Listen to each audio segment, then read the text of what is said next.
When it comes time to manifest your conscious partner, I recommend focusing on your healing rather than manifesting your conscious partner. And I know that might sound crazy and certainly counterintuitive, but there's very good reasons I'm saying this. The main one is if you're in the state where you're thinking, I need a conscious partner, I want a conscious partner, that's the perfect time to do more self-analysis. Why are you thinking that? What do you want a conscious partner for? What do you think they're going to bring you that you don't believe you can give yourself? And that's something really important to consider, because if we're just focusing on bringing a conscious partner into our life, we're looking outside ourselves. And a really important part of the healing journey is focusing on things you could change, bringing the journey inside. A lot of people that I've witnessed on this healing path try to manifest a partner too early on their healing journeys. And the problem with that is if you're really doing the healing work, you're going to grow. And the odds are that you'll find a partner who early on that grows exactly the same rate as you is pretty rare. I'm not saying it's impossible, but it's rare. Within the first year of my healing journey, I started going to Tantra classes and events, as well as some authentic relating and classes that really helped with intimacy and vulnerability. And I also went to the Human Awareness Institute as well, which focused on similar topics. And it was hard for me because at those events, a good amount of people brought their partner.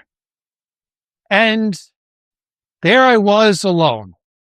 And the natural state, I think, of a person when they're getting into that is envy.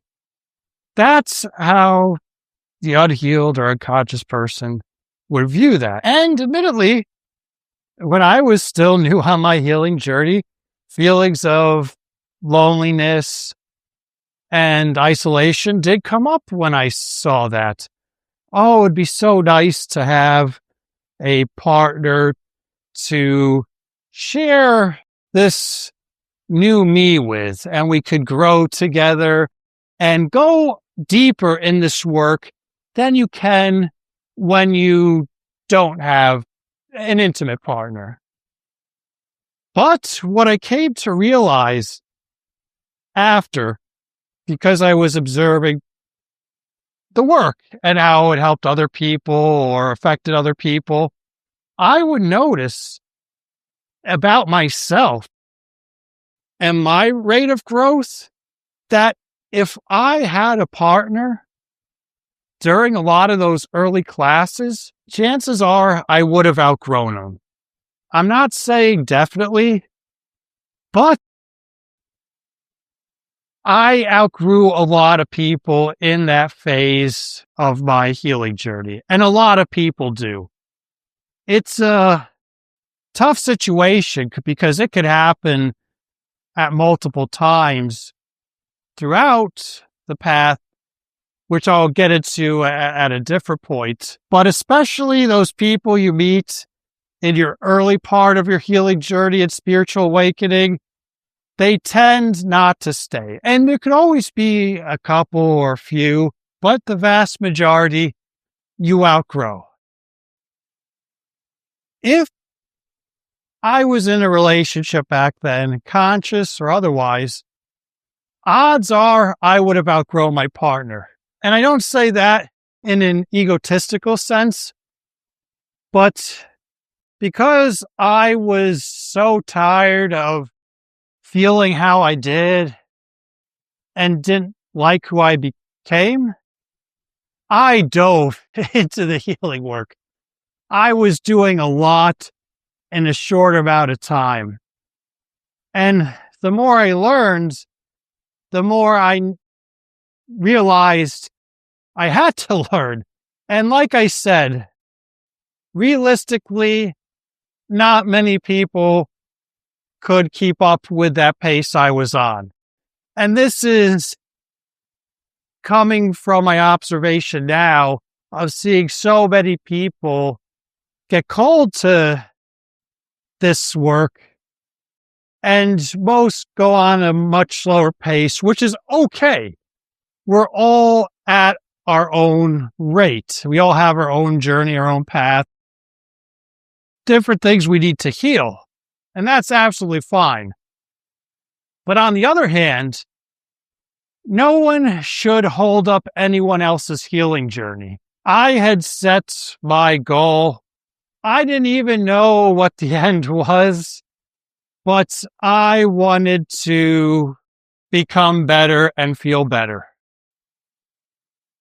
And if I was involved with someone that wasn't moving with me, we would have had to separate.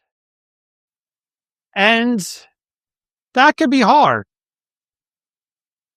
And then if I went to another intimate relationship, it would have been the same thing again, and possibly again and again.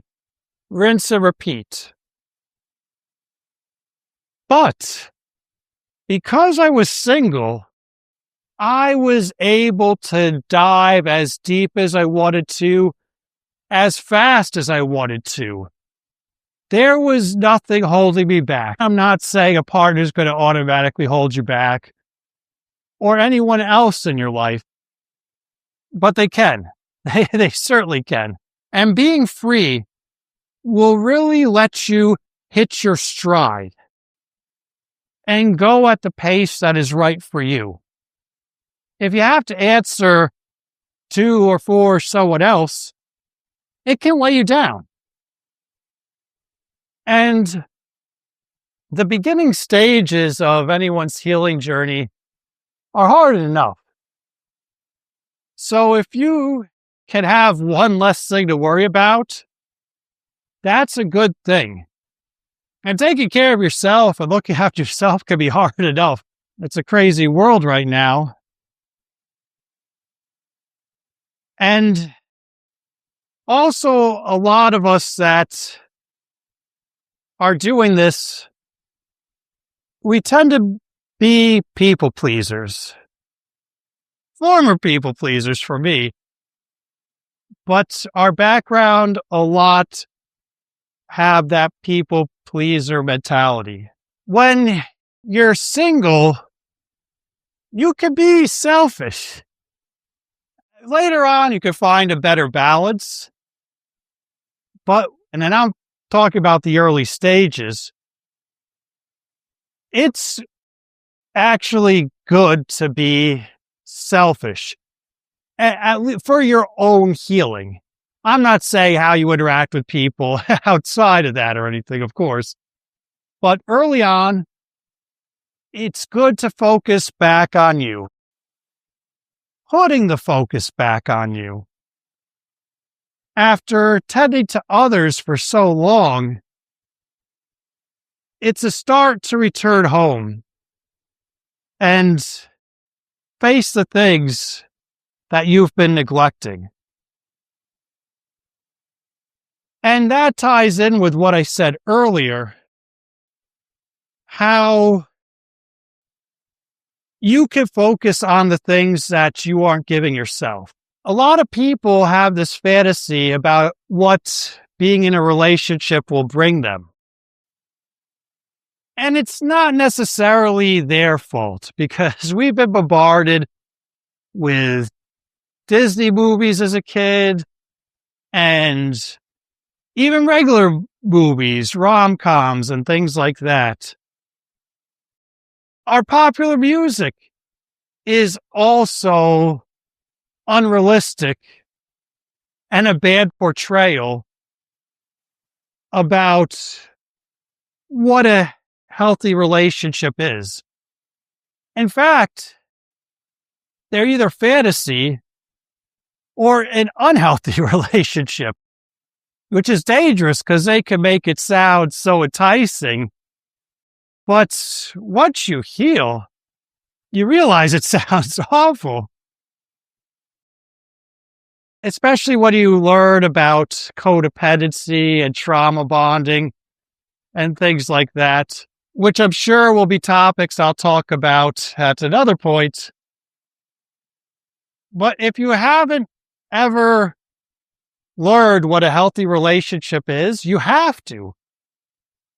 And it's easier to do that on your own. If you're thinking a partner will bring you happiness or help regulate your emotions or take your attention away from the stuff that doesn't feel good inside of you, then wrong. That's not the way to do it. No one else can do that for you. It's your responsibility, which again is why I say keep healing.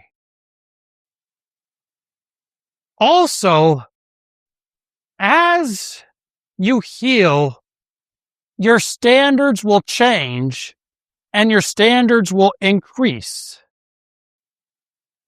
And I say change first because right now in our society, there's the stereotype, oh, women just want money and guys just want an attractive woman. And that's the standard, unfortunately, that a lot of unconscious people measure their relationship success to.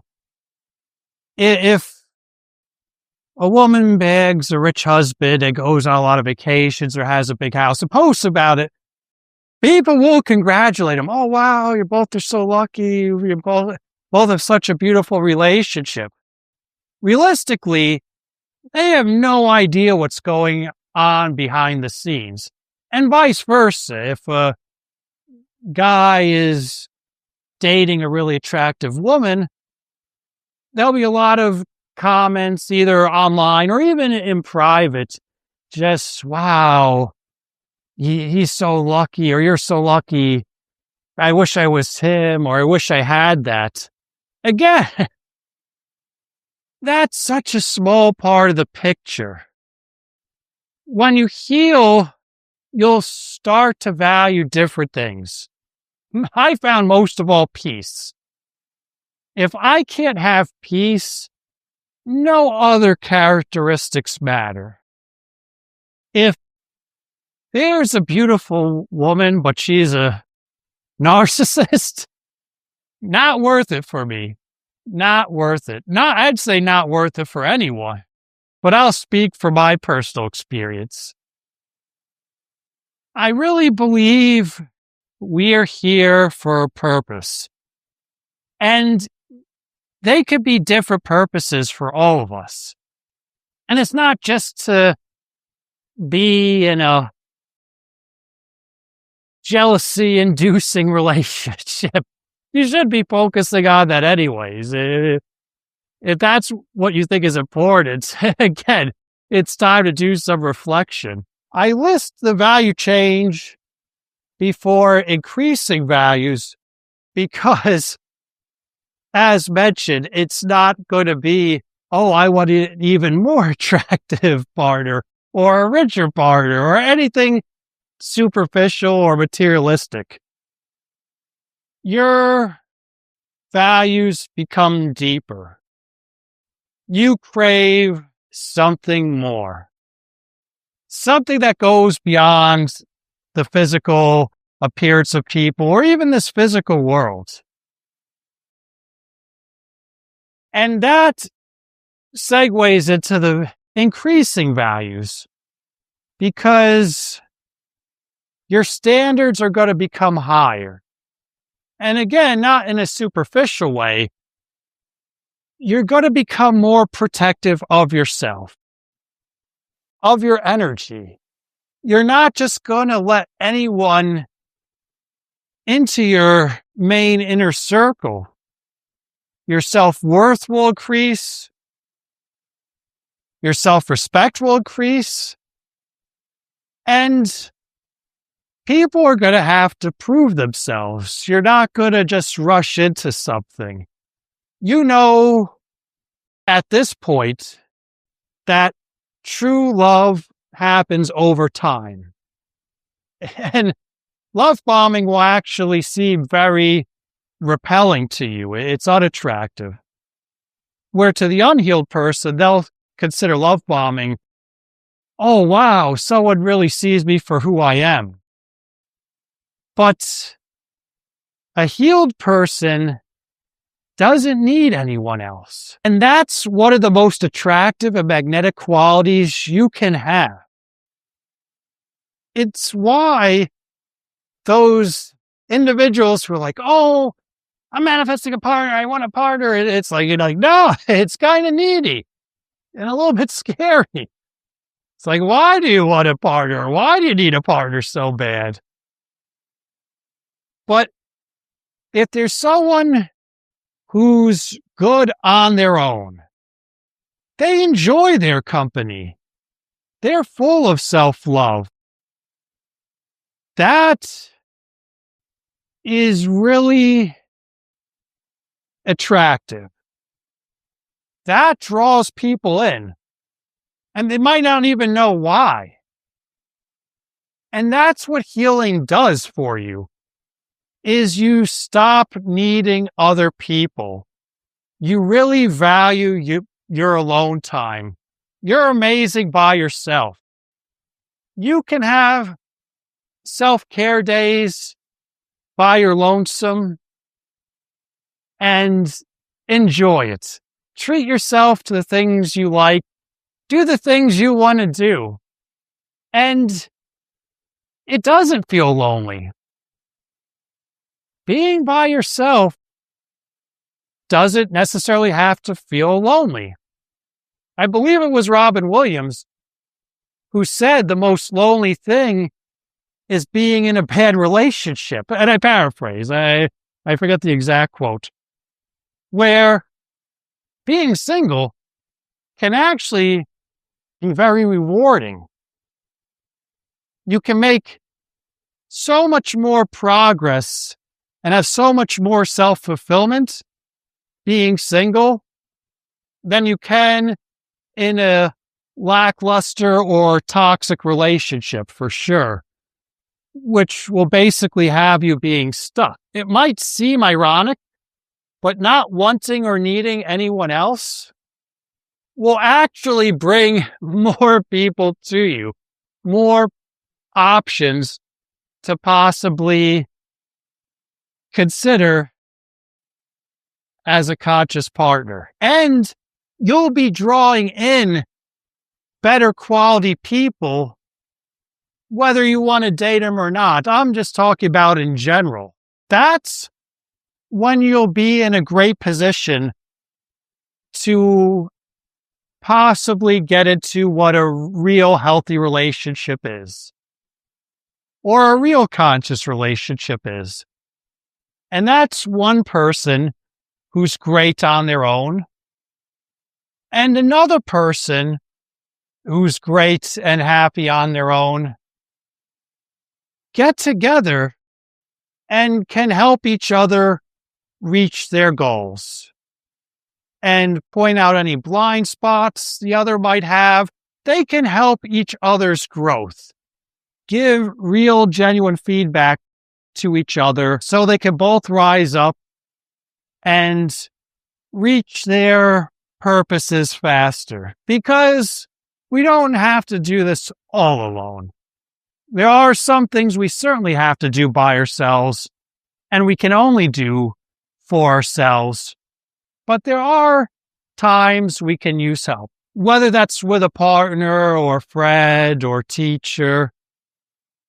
We could still ask for and receive help. That's actually another big part of the healing journey. I made the best use possible of the early stages of my healing journey to learn what conscious relationships actually are. Because unless you were one of the few that actually had a good example, most of us didn't. Most of us had a dysfunctional family. And I realized I didn't even know what one was. So I had to read up on it. I had to take classes on them. And that's why I recommend you can use this time, even if you feel you want a partner or you're ready, continue healing. That's the best way to attract a truly conscious partner that will meet you at the stage that's right for you to manifest one. Because a lot of times when you go back to healing, you realize you don't need a partner. That's just fear. That's just societal conditioning. You can have most, if not all, the things you want on your own. Having a conscious partner is great, and that could bring many benefits too. But if you do it too quickly, it can do more harm than good, and a lot of problems can arise. The way I see it, this healing odyssey we take is hard enough. Don't make it harder for yourself. Thanks for checking out my talk today. I hope it's provided a lot of benefits. And as a reminder, take what resonates and throw away what doesn't.